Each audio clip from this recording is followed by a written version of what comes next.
Hi friends, വൈറലായിട്ടുള്ള bun മസ്കയുടെ recipe നോക്കിയാലോ. അതായത് നമ്മൾ ക്രീമി ബൺ. അപ്പോൾ നല്ല സോഫ്റ്റും ടേസ്റ്റി ആയിട്ടുള്ള ബണ്ണിൻ്റെ റെസിപ്പിയാണ്. എല്ലാവരും ട്രൈ ചെയ്ത് നോക്കിയിട്ട് ഫീഡ്ബാക്ക് എന്തായാലും അറിയിക്കുക. അപ്പോൾ നമുക്ക് റെസിപ്പിയിലേക്ക് പോകാം. അതിന് വേണ്ടിയിട്ട് ആദ്യം ഒരു ബൗൾ എടുക്കുക, അതിലേക്ക് ബട്ടർ ഇട്ട് കൊടുക്കുക, ആവശ്യത്തിനുള്ള മിൽക്ക് മെയ്ഡ് ചേർത്ത് കൊടുക്കുക, നന്നായിട്ടൊന്ന് ബീറ്റ് ചെയ്യുക. നല്ല ക്രീമി ടെക്സ്ചർ ആകുന്നവരെ ബീറ്റ് ചെയ്യുക.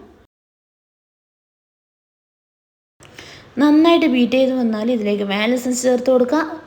എന്നിട്ട് ഒന്നുകൂടി ബീറ്റ് ചെയ്തതിന് ശേഷം ഫ്രിഡ്ജിലേക്ക് ഒരു 5 മിനിറ്റ് മാറ്റി വെക്കുക. അതിനുശേഷം ആ തണുത്തൊരു ക്രീം വീണ്ടും ബീറ്റ് ചെയ്തെടുക്കുക. അതാ നമ്മുടെ ക്രീമി ആയിട്ടുള്ള ടെക്സ്ചർ വന്നിട്ടുണ്ട്. നമ്മൾ ഫ്രിഡ്ജിൽ നിന്നെടുത്തിട്ട് ഒന്നുകൂടി ഒന്ന് ബീറ്റ് ചെയ്തെടുക്കുന്നുണ്ട്. ആ ഒരു ടൈം കൊണ്ട് നമുക്ക് ബണ്ണ് നന്നായിട്ടൊന്ന് ബട്ടറിൽ സോട്ട് ചെയ്തെടുക്കാം. തിരിച്ചും മറിച്ചിട്ടിട്ട് നന്നായിട്ട് ബട്ടറിലൊന്ന് കുളിപ്പിച്ചെടുക്കുക ഇതിനെ. അപ്പോൾ ബന്നൊക്കെ നല്ല സോഫ്റ്റായിട്ട് റെഡി ആയിട്ടുണ്ട്. നമ്മുടെ ക്രീമും റെഡിയായി കിട്ടിയിട്ടുണ്ട്. ബണ്ണ് നടുവിലേക്ക് കയറിയിട്ട് ഇതിൻ്റെ ഉള്ളിൽ നമുക്ക് ക്രീം ഫില്ല് ചെയ്ത് വെച്ച് കൊടുക്കുക. നിങ്ങൾക്ക് ആവശ്യത്തിനുള്ള ക്രീം ഇതിൽ വെച്ച് കൊടുക്കുക. അപ്പം ഇതിനൊരു ചടങ്ങ് കൂടിയുണ്ട്, പുറത്തുകൂടി ഇതിൻ്റെ ക്രീം ആക്കണം. അതുകൂടി നമുക്ക് ചെയ്ത് കൊടുത്തതിന് ശേഷം നല്ല ചായയിൽ മുക്കിയിട്ടോ മുക്കാതെയോ നമുക്ക് കഴിക്കാം. എനിക്കൊന്നും കൂടി ഇഷ്ടമായത് ചായയിൽ മുക്കാതെയാണ്. അപ്പോൾ എല്ലാവരും ഒന്ന് ട്രൈ ചെയ്ത് നോക്കിയിട്ട് ഫീഡ്ബാക്ക് എന്തായാലും അറിയിക്കുക.